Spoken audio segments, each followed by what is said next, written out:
let's move it along to our next speaker. Actually, before we do that, let me just make sure there's no I have a few housekeeping items right here. Trying to decide if I want to do them now. Yeah. No, I'll wait. Let's bring Paige Tucker on now. Paige is the CEO and president of ProStar. I see Paige. See, again, I spoke it into existence. Paige, good afternoon. How are we doing today? I'm doing very well, thank you. Appreciate it. I think we have charts, a presentation for you. Can you, I think, just take our show, just take the window off your screen so we can get to your actual slides. There we go. Perfect. Great. What do we got here? ProStar. Yes, sir. You ready for me to get rolling? Yeah. Bring up the slides. Let's roll with it. Okay. Can you see my screen now where it says ProStar? I see your screen. Yep. Fantastic. So ProStar, we are a cloud and mobile technology company. Our flagship product is PointMan. It's a precision mapping solution that's designed to provide centimeter accuracy, including on the surface and the subsurface of the Earth. I'm just going to share my forward-looking statements and my confidential information, and then I'll jump into my presentation here. So as I mentioned, PointMan is our flagship product. It's patented, and it's designed to capture, record, and display the precise location of critical infrastructure, including buried utilities and pipelines.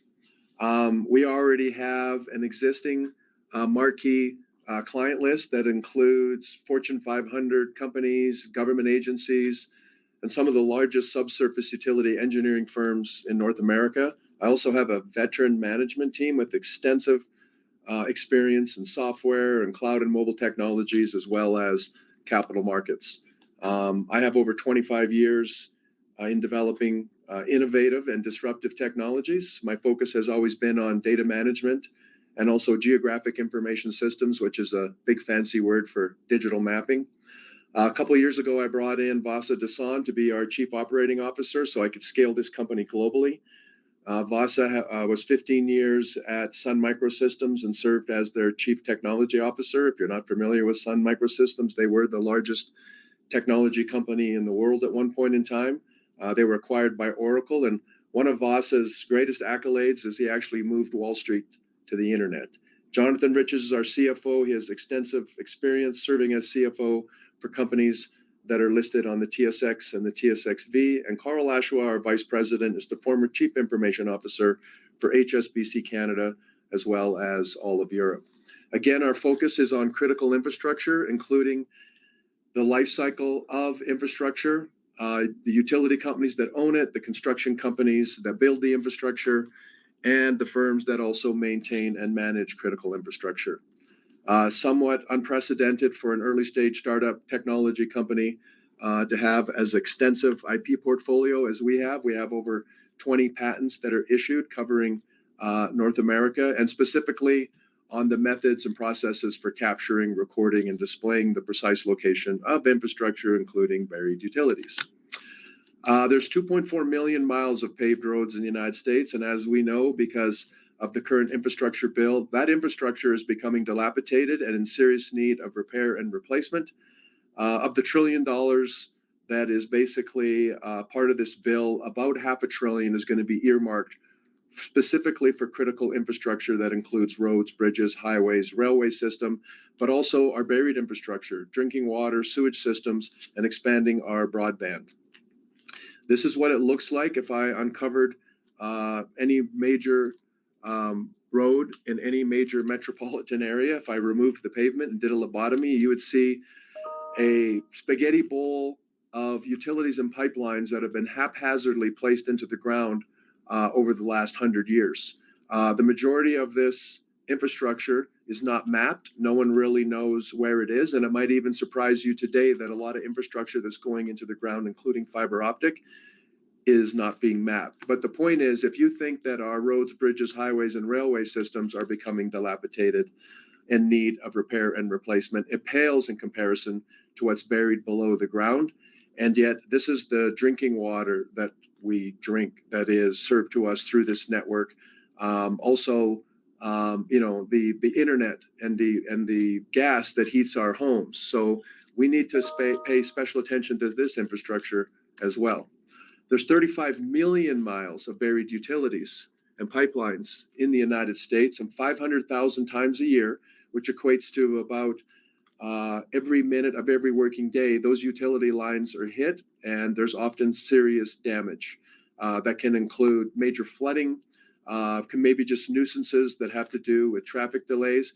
But if you hit a petroleum line, you might have dangerous petroleum products leaking into our water systems. You hit a high pressure gas line, there's high probability that the public or the worker will be injured. And in worst case scenarios, you have loss of life. And I would argue that it's happening far too frequently every year, and that number is only increasing.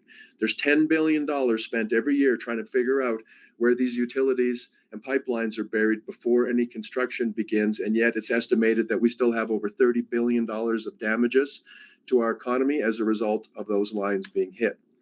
Part of the problem is that 50, 60, 70, 80 years ago, they were just putting the utilities and pipelines into the ground, and they weren't even mapping where they are. But today, the maps that we have are actually called as-builts, and they're paper maps. So there's no precision or accuracy associated to them. And part of the problem is that the way that we design them to go in the ground and the way they actually go into the ground is two different case scenarios. Every state in the United States requires that if you're going to do any construction, you have to go out and mark where those utilities are located. They use what's called these electromagnetic locate devices, which can actually locate where the utility and pipeline is. But the problem is the current practice requires they put a paint mark on the ground, which is supposed to identify where that utility is. The problem is paint marks aren't accurate. Plus, I don't know if they actually located the utility line, the correct utility line, or if they located a utility line at all, because we're not capturing any information.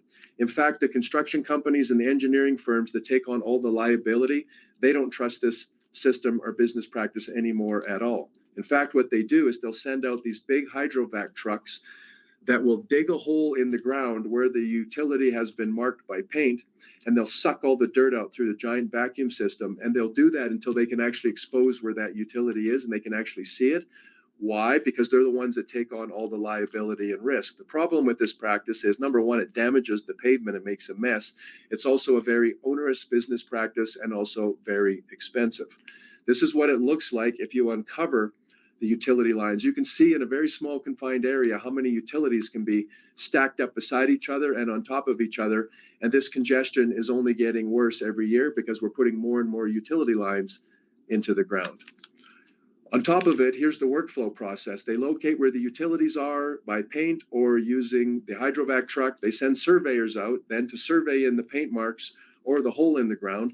They upload that information onto a PC out into the field, qualify the data. Then they export it back to the office where it goes into a system of record called a computer-aided design system or a GIS system. And then once the information is qualified there, then it's finally sent back out into the field where the work crews can use that information to make an intelligent business decision. The problem is it takes 2 days at best, on average more like 2 weeks, and can take up to 2 months. Point of it is there has to be a better way of creating and improving these business practices. And as a result, we created PointMan. So what do? We take the utility locate device and we integrate that through Bluetooth to a standard mobile device, like your standard mobile phone that you're using or a tablet that you buy at Verizon or Best Buy. You download our PointMan app onto it, and then it Bluetooths to a GPS precision receiver, not the receiver that's embedded in the device, which is accurate to 1 to 3 meters, a precision receiver that will get you centimeter accuracy. And then when the information is captured out in the field, it's sent up to our cloud in real time, run it through our algorithms, post-processor procedures, and in literally a second, we make that information readily available to whoever needs it, including out in the field or in the office. This is what it looks like when they're out locating. As you can see, this gentleman, our operator, has an electromagnetic locate device in his left hand, and in his right hand, he has the mobile device running PointMan. Instead of putting a paint mark on the ground, and this is not rocket science, we're digitally recording the precise location of where that utility is buried. And then we're capturing all the pertinent information that's available from the locate device as well as the GPS receiver. So you can see in the box where it says pedigree, What type of locate device is it? What's the depth? What's the currency and frequency, time and date? What type of receiver are you using? The vertical precision in this case is 1.3 centimeters. How do we know that? Because we're capturing 9 satellites. I can tell you which satellites they are, which constellation. We capture what's called the NEMA string, which is the accuracy data that's provided from the satellite. So if you wanted to drill down into this information to get confidence on what it is that we're capturing, you can do that. The other thing we do is we can stream their current data of where they think their utilities and pipelines are from their current system of record directly into our system and out onto the mobile device, so they can see the discrepancy between where they think it is and where it's actually buried. In this case, it's off by 103 feet, which is not out of the norm. If they take a look at where it's digitally captured and the information we're providing, and they like what they see, at a click of a button, they can consume this data into their system of record and update their records in real time. So there's a huge advantage and significant value for the utility companies to be utilizing our system because they're asset centric. They run their business and make their business decisions based on their assets. And so knowing precisely where they're located obviously provides huge value. So our workflow process is pretty simple. You capture the data, it goes up to our cloud, and in a second, it's readily available to whoever needs that information. A couple of years ago, knowing that we had something of value, we approached Kiewit, the largest infrastructure construction company in North America, Fortune 500, and said, we'd like you to test our system. And they said, we'd be happy to. They put us on I-70 expansion. It's about a 5-year project, $2 billion, running through Denver. And after 1 year, we proved our value. They then pushed us out into water power and light rail. And then after 1 more year of testing, we're in negotiations with Kiewit to enter into a multi-million-dollar a year contract to make this just part of their business, push it out onto every project.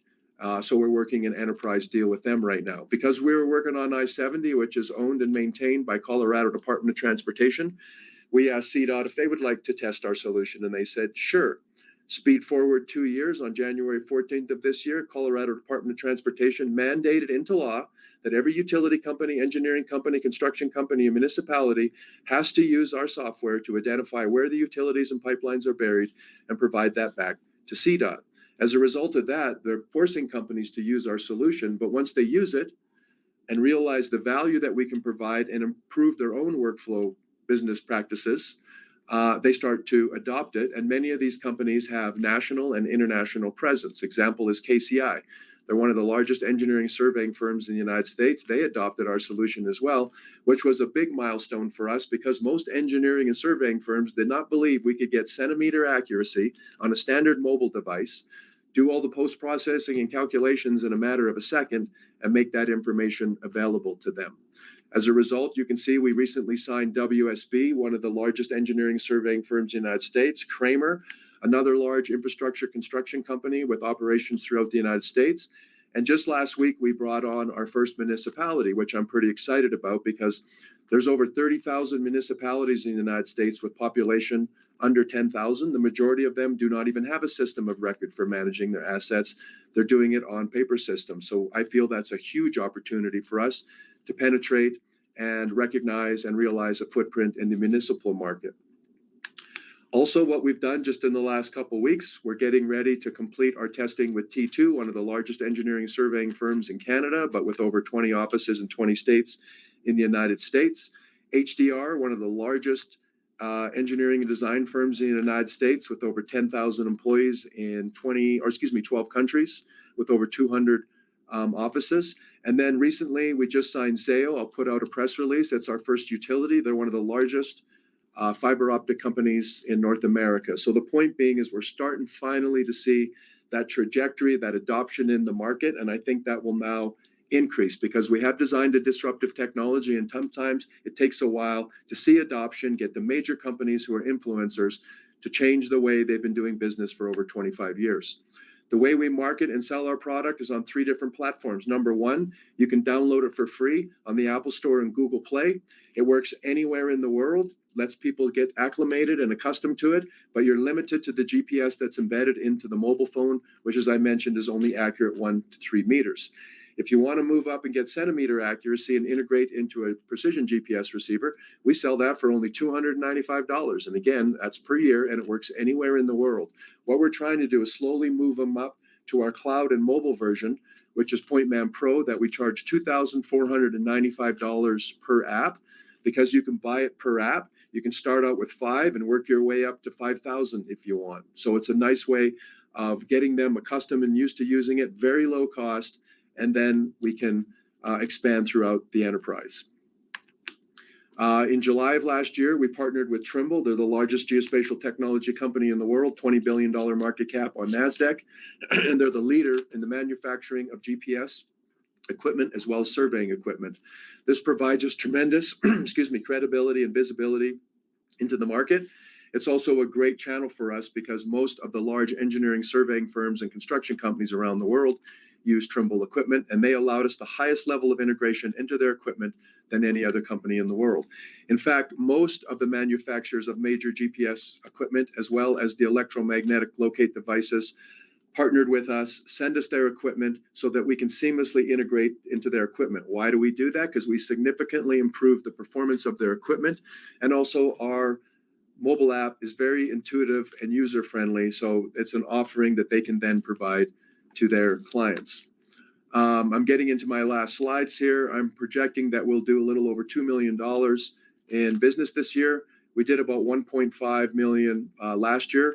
But now we're starting to get that adoption in the market by the major companies, which means other companies don't have to test our system to see if it works because they know that the other major companies and the manufacturers of equipment are starting to adopt it. So I think we're going to see a ramp up in our trajectory, and I think we could see as much as 100% year-over-year growth moving into next year. This is also just focused on the United States, and I'm starting to expand into other countries, including Canada.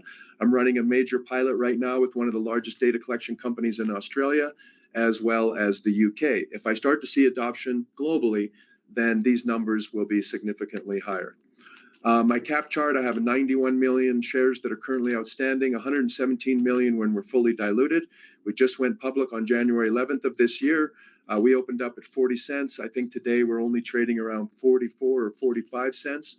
So I think there's tremendous value in our shares based on what I think we're going to see, based on the adoption we're getting. Obviously, the infrastructure bill is going to play a very major role. And last but not least, PBS is doing a special on us. Should air in late fall. It'll be broadcasted into 84 million homes in the United States and 54 countries. So people are going to become aware of the problem and aware of the fact that we have a solution. This is my last slide here, which gives you the information on the trading platforms that we currently trade on, including the OTC, TSXV, as well as Frankfurt. And that concludes my presentation. Thank you very much for your time. Paige Tucker is the CEO and president of ProStar. Paige, let me just check. Scrolling through to see if I missed anything. I don't think I did. All right, man. Thanks a lot for coming on today. We appreciate it. I appreciate your time. Thank you very much. All right. Hope everybody has a great weekend. Thank you. Stay safe. All right. Same to you.